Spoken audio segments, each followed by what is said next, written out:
எப்படிங்க சாப்பிட்ணும் பாருங்கள். கீரை கூட்டு தான். அடுத்தது பார்த்திங்கன்னா நம்ம கொய்யாக்காய் வந்து நம்ம சட்னி பண்ணி வச்சோம் பாருங்கள். அது இங்கே பார்த்திங்கன்னா காய் பொரியல் பார்த்திங்களா, சூப்பராக இருக்குது.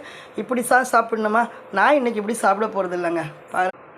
பாருங்கள், ஒரு ஸ்பூன் நெய் எடுத்து நெய்யை வந்து நான் முதல்ல உருக்கிக்க போகிறேங்க.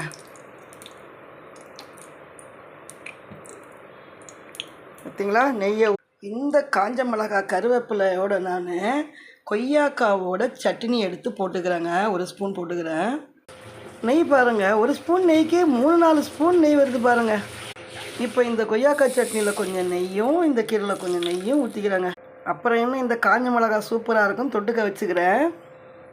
நெய்யோடு இந்த சட்னியை பிசைஞ்சு அப்படியே உருட்டி சாப்பிட்டா அப்படி ஒரு அமிர்தமாக இருக்குங்க இந்த சாப்பாடு. செம சூப்பராக இருக்குங்க. பாருங்கள், இவ்வளவு சாதமும் நான் காலி பண்ணிட்டேன். மணக்க ருசிக்கு